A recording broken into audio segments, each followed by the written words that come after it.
If you tell a Nigerian Waka or your father, the kind of provocation you're looking for is not the type that builds slowly. It's an instant escalation. That's what you're seeking. Welcome to Growing Up Nigerian. I'm going to tag this episode offenses in relation to culture. Now, we all know that what people find offensive can be dependent on personal or individual differences. However, it could also be collective, cultural. In Nigeria, this sign is a very offensive one. First of all, before I continue, let me just say that this is one of the most difficult episodes for me to make. Reason being that I'm Christian, and because of my faith, it seems as if I'm teaching people how to insult, but I'm not. I'm only trying to explain a cultural context to what makes some terms or gestures offensive. Now that I've gotten that out of the way, let's continue. If you make this sign to a Nigerian, it's the short form for your father or your mother. Actually, it originates from the Hausa term Uwarka or Ubanka. Some people say Babanka. Now, why do Nigerians find this insulting? I'm thinking because Nigeria is a place where we value honor. Your father is a very well-respected figure, so nobody wants to play with their fathers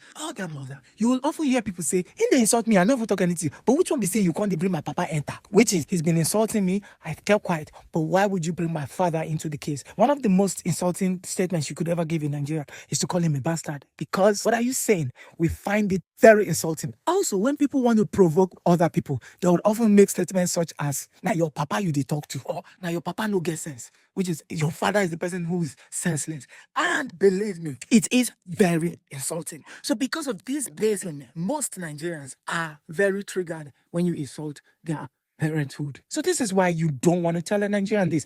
In fact, I don't think you should insult anyone, let alone their parents. But especially in Nigeria, he's going to get really provoked. Now, of course, there are times where friends use it for each other. We use it in place of the French word touche. So you see when someone does something, I like, "Nice one, you caught me there." We could also use it that way. For instance, I tell you, "Oh, I'm going to come and pick you." And you're like, which car? Where's the car you're going to pick with? We're like, Waka. Again, for educational purposes, I have to explain this.